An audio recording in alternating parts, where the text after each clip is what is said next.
तो स्वागत करते हैं आपका लास्ट वीडियो ऑफ 2022 की। खैर कभी कभी तो ऐसा फील होता है कि 2022 अभी तो शुरू हुआ था और अभी इतनी जल्दी खत्म हो गया। तो यार लास्ट ईयर दिसंबर मैंने प्लान किया था कि 2022 में मैं ट्रैवल करूंगा और ट्रैवल वीडियोस बनाऊंगा, क्योंकि मेरे को देखना था कि यार मैं अपने कंफर्ट जोन से बाहर आके कैसे ट्रैवल करता हूँ। तो ये साल ना मेरे लिए काफी एडवेंचरस रहा। तो यूट्यूब पे उस टाइम मैं देख रहा था कि बजट में ऐसे ट्रैवल करते हैं, तो उस टाइम मुझे पता चला कि आप लिफ्ट मार के भी ट्रैवल कर सकते हो, और उस टाइम उसको बोलते थे हिच हाइकिंग। मुझे इस वर्ड का मीनिंग नहीं पता था कि हिच हाइकिंग करके क्या होता है। तो मैंने भी डिसाइड किया कि यार 2022 में ट्रैवल करेंगे तो ऐसे करेंगे। और सुनने में ना ये चीजें बहुत आसान लगती है, और मैं ऐसा बंदा था कि मैंने पहले ट्रैवल सोलो किया नहीं था। तो फर्स्ट टाइम मैंने सोलो ट्रैवल किया था हरिद्वार, और उस टाइम में इतना ज्यादा डरा हुआ था ना, मुझे कुछ पता नहीं था कि कहाँ क्या करना है। फिर मैं बाहर गया तो मुझे एक ऑटो मिला, तो मैंने उसे बताया कि मुझे यहाँ जाना है, तो उसने मेरे से 400 रुपए चार्ज किए थे। तो मुझे अब जाके रियलाइज होता है कि उस टाइम मेरा बहुत बुरा वाला खटा था। खैर ये कि एक्सपीरियंस था, तो इसी एक्सपीरियंस से हम सीखे। तो लास्ट ईयर ने मैंने फर्स्ट हिच हाइकिंग करी थी देहरादून से ऋषिकेश, और उसे करने में मुझे 4 घंटे लग गए, 30 किलोमीटर,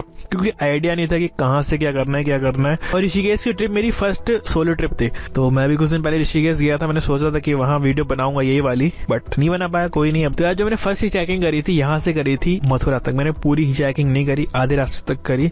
तो वो एक्सपीरियंस मैं आपके साथ शेयर करता हूँ। यहाँ से मथुरा पता है कितना है? 390 किलोमीटर। तो मैं सोचता हूँ कि मैंने 390 किलोमीटर का सोच कैसे लिया कि मैं हिच हाइक करके जाऊंगा। तो मैं जो उसमें निकल गया। तो मथुरा जाने के लिए मैंने मैप में खोला, तो मुझे जाना था पहले यहाँ से बाजपुर, फिर उसके बाद मुरादाबाद, अलीगढ़, मथुरा पहुंच जाएंगे भाई। 390 किलोमीटर ऐसे आसान लग रहा था ना हिच हाइकिंग में। तो करीब मैंने 80 किलोमीटर कर लिए थे। उसके बाद मेरे को 1 घंटे तक लिफ्ट नहीं मिली। गर्मियों के दिन धूप लग रही है, थोड़ी बहुत पेड़ की छांव थी, बट गर्मी तो लग रही थी भाई। तो मैं ऐसी लिफ्ट मांग ही रहा था, तो एक ट्रक रुका। तो ट्रक में थे नीरज भैया, तो उनके साथ काफी अच्छी दोस्ती हो गई। तो उन्होंने पूछा कि यार तुमने खाना खाया? मैंने कहा नहीं भैया, क्योंकि मैं हिच हाइक कर रहा हूँ तो कुछ खाया नहीं। तो भैया ने कहा चलो कहीं आगे ढाबे में रुकते हैं, वहां पर खाते हैं। तो लास्ट में जब बिल पे करने की बारी आई ना, तो भैया ने मुझे बिल पे करने नहीं दिया। तो उस टाइम मेरे को बड़ा अजीब सा लगा यार, कि मतलब भाई मैंने खाया, मैं अपने खाने का पे कर सकता हूँ। मैंने सोचा कि यार भैया ने इसलिए पे करा ताकि मैं लिफ्ट मार के ट्रैवल कर रहा हूँ, वो सोच रहे होंगे कि इस पे पैसे नहीं है। फिर उसके बाद जब हम आगे ट्रैवल कर रहे थे, तो भैया ने मुझे अराउंड 100 किलोमीटर की लिफ्ट दी थी। तो भैया ने बोला कि यार तुम जेवर के रास्ते जाओ, मैं तुम्हें वहां पर बता दूंगा, तुम्हें डायरेक्ट मथुरा के लिए लिफ्ट मिल जाएगी। तो मैंने कहा ठीक है भैया। तो वो रास्ता हाईवे वाला था, तो मैंने सोचा कि मैं जल्दी पहुंच जाऊँ। तो जब हम बुलंदशहर पहुंचे, तो वहां बहुत ज्यादा जाम लगा था। जाम इसलिए लगा था क्योंकि होली का सीजन था, तो सब अपने घर को जा रहे थे। तो हम बुलंदशहर में 3 घंटे फंसे। धीरे धीरे शाम हो रही थी, धीरे धीरे मुझे डर भी लग रहा था कि यार कैसे पहुंच पाऊंगा मैं अपने डेस्टिनेशन पे। फर्स्ट टाइम निकला था, उस टाइम मुझे रिग्रेट होता था कि मैंने हिच हाइकिंग करी क्यों। चुपचाप बस में आ जाता, फटाफट पहुंच जाता। तो फिर मैंने भैया से बोला, भैया मुझे ऐसी जगह छोड़ दो जहां से मुझे अलीगढ़ के लिए बस मिल जाए। तो नीरज भैया ने मुझे हाईवे पर लाके छोड़ दिया। तो वहां से मुझे डायरेक्ट अलीगढ़ के लिए बस तो नहीं मिली, खुजरा जगह थी वहां के लिए बस मिली। तो मैं खुजरा जगह के लिए बस में बैठ गया। तो वहां पर भी एक भैया बैठे थे, वो ड्रिंक कर रहे थे उन्होंने।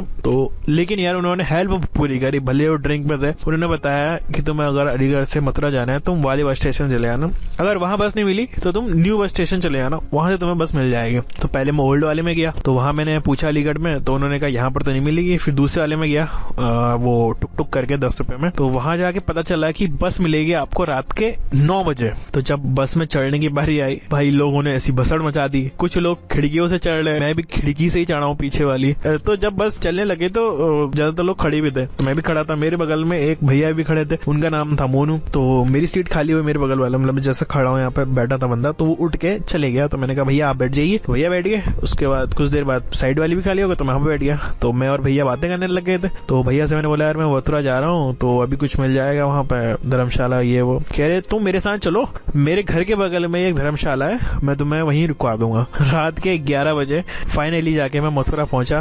और टाइम होली का सीजन था ना, तो सारे होटल्स बुक थे, और मुझे धर्मशाला के लिए अराउंड 160 रुपीज पे करने पड़े 2 नाइट्स के लिए। देखो लोग ट्रैवलिंग के बारे में अपना अलग अलग पर्सपेक्टिव बताते हैं, तो मैं अपना बताता हूँ कि तो मैं क्या सीखा इस एडवेंचर से। मेरे को ये तो पता चल गया कि मैं इंट्रोवर्ट तो हूँ नहीं, कि मतलब लोगों से बात मैं कर लेता हूँ, क्योंकि जब मैं उस सिचुएशन में पहुंचा कि मुझे बात करनी पड़ेगी, तो एक कंफर्ट जोन से बाहर आया, लोगों से बात करी जिनको नहीं जानता। उन्होंने जो मुझे बताया वो समझा। चीजें समझना भी जरूरी है। जैसे कोई मुझे लोकेशन बता रहा है कि यहाँ पे जाना है, तो मैं कैसे करना, वो समझना भी जरूरी है आपको। ऐसी कभी सिचुएशन अगर लाइफ में आगे मेरे साथ होगी, तो मुझे पता है कि कैसे कूल माइंड से इस चीज को रिएक्ट करना है। जब मैं वहां पर अलीगढ़ पहुंच गया था ना, तो बहुत गिल्टी फील हो रहा था कि यार मैं क्यों हिच हाइक कर रहा हूँ, क्यों कर रहा हूँ ये सब।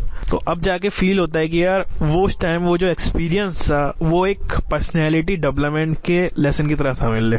तो ना काफी लोग मेरी मजाक बनाते थे कि तू हिचहाइक कर रहा है, क्या होगा भाई हिचहाइक से, मतलब लिफ्ट मांग के किसी की मदद से तुम इधर से उधर ट्रैवल कर रहे हो, तुम पे पैसे नहीं, पैसे कमाओ फिर ट्रैवल करो। बट मैं कुछ अलग पर्सपेक्टिव लेके ट्रैवल कर रहा। तो आपके साथ एक किस्सा शेयर करता हूँ कि यार हिचहाइकिंग की वजह से एक जगह पे मैं फंस गया था, वहां से कैसे निकला। मैं इधर मेरा एक दोस्त भी था। तो यार ये बात है जुलाई की, खुसा जो यूएसए से मेरा फ्रेंड आया था। तो हमने प्लान किया था कि हम देहरादून से हिचहाइक करके चमोली तक जाएंगे, उसको भी एक्सपीरियंस करना था। हिचहाइकिंग ना एक एडवेंचरस चीज है, तो आप जो प्लान करते हो उस प्लान का तो होता ही नहीं है, मतलब डेस्टिनेशन में पहुंचते हो बट जैसा आप सोचते हो ना वैसा तो हम कर ही नहीं पाते हैं हिचहाइकिंग। आप कितना भी प्लानिंग कर लो। हमारे मीटिंग पॉइंट था देहरादून, तो हम देहरादून में मिले। तो उस टाइम हो रही थी देहरादून में बारिश। तो मैंने कहा कि ऋषिकेश तक बस में चलते हैं, तब तक बारिश रुक जाएगी, क्योंकि मानसून का सीजन चल रहा है उत्तराखंड में।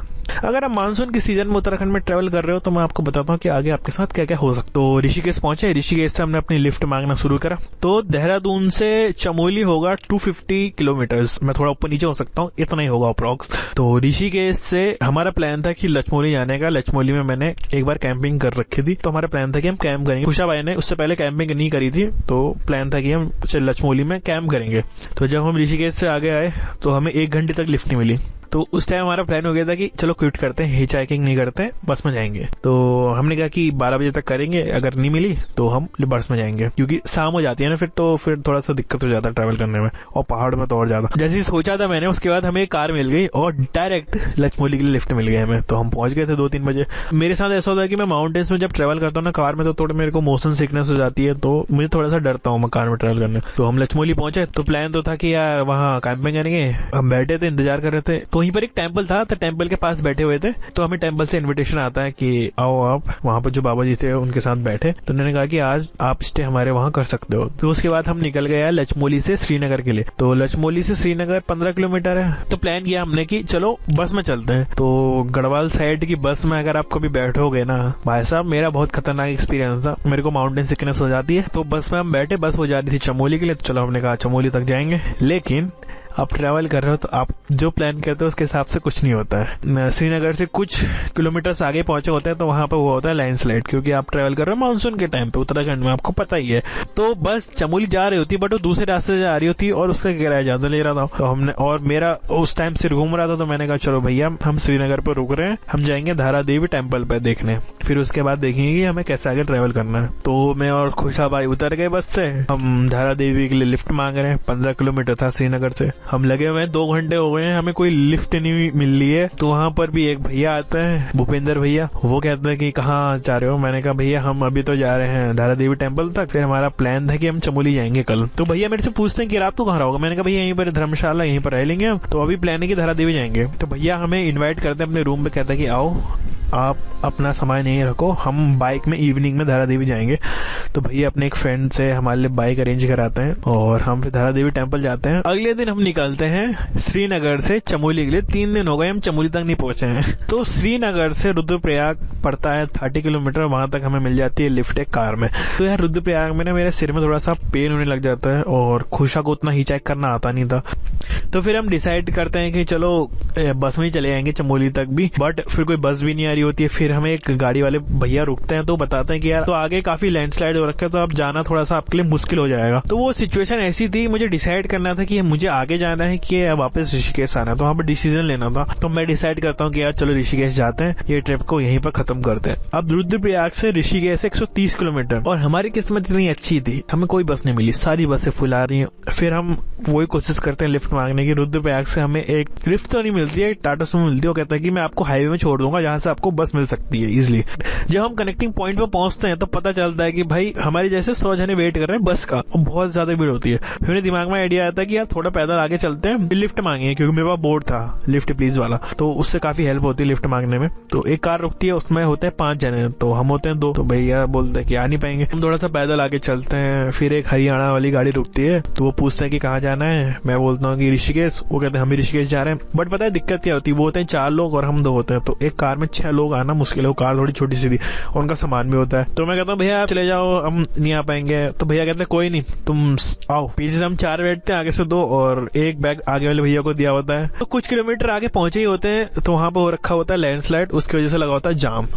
तो मैं कार से बाहर उतर के देखने जाता हूँ तो हमारी कार के आगे एक कार होती है जिसमें एक अंकल अकेले जा रहे होते हैं। तो फिर मैं अंकल से बात करता हूँ कि अंकल आप हमें छोड़ सकते हो। बोलते हैं कि श्रीनगर तक मैं खाली आ रहा हूँ, उससे आगे मेरे फ्रेंड्स लोग जा रहे हैं। तो मैंने कहा ठीक है अंकल, आप हमें श्रीनगर तक ही छोड़ दीजिए। जो हरियाणा वाले भैया से उनसे बोलता हूँ कि ये अंकल जा रहे हैं श्रीनगर तक, हम वहां तक चले जाते हैं इनके साथ, क्योंकि आपको भी अनकंफर्टेबल फील हो रहा है गाड़ी में और पहाड़ का रास्ता है। तो वो भैया भी बोलते हैं चलो ठीक है। तो हम अंकल के साथ बैठते हैं। तो हम श्रीनगर पहुंच जाते हैं। वहां से हमें डायरेक्ट ऋषिकेश के लिए बस मिल जाती है। अगर मैंने हिचहाइकिंग नहीं करी होती और मैं बस के भरोसे बैठा होता तो मे बी उस दिन हम ऋषिकेश नहीं पहुंच पाते। तो यार इस छोटे से एडवेंचर से मुझे ये सीख मिली कि मेरे पास पैसे भी थे उस टाइम, बस में बैठने के लिए सब चीज थी, बट बस से सारी फुल हो रही थी। तो उस टाइम मेरे को हिचहाइकिंग ने हेल्प की। अगर उस टाइम में शर्मा जाता ना लिफ्ट मांगने से, मे भी हम उस दिन ऋषिकेश नहीं पहुंच पाते, मे भी हम फिर से फंसे रहते हैं। तो यार ये तो कुछ हिचहाइकिंग के किस्से हैं, बहुत सारे किस्से हैं जो मैं भी बता भी नहीं सकता हूँ। अभी तो जल्दीबाजी में वीडियो बना रहा हूँ। मैं आपको अपने नेक्स्ट ईयर से प्लान बताता हूँ। मैं चैनल में ट्रैवल वीडियोस बहुत कम डालूंगा, तो मैं एक डिफरेंट टाइप का कंटेंट डालने वाला हूँ। वो आपको आगे वीडियोस में पता चल जाएगी किस टाइप की वीडियोस अब आने वाली है। एंड जैसे आपने 2022 में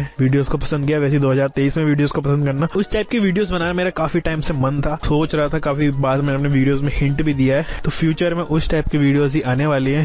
एंड मिलते हैं आपको यार नेक्स्ट ईयर। और अभी मेरी ऋषिकेश वाली सीरीज आएगी और उसके बाद कंटेंट आएगा बहुत बढ़िया बढ़िया। आई होप कि आपको पसंद आए। मेरी तरफ से आपको हैप्पी न्यू ईयर। 2023 आपके ड्रीम्स को पूरा करे और आप भी ट्रेवल करें और आप भी हिचहाइकिंग ट्राई एक बार जरूर करना यार लाइफ में। चलो मिलते हैं नेक्स्ट वीडियो में, तब तक के लिए बाय।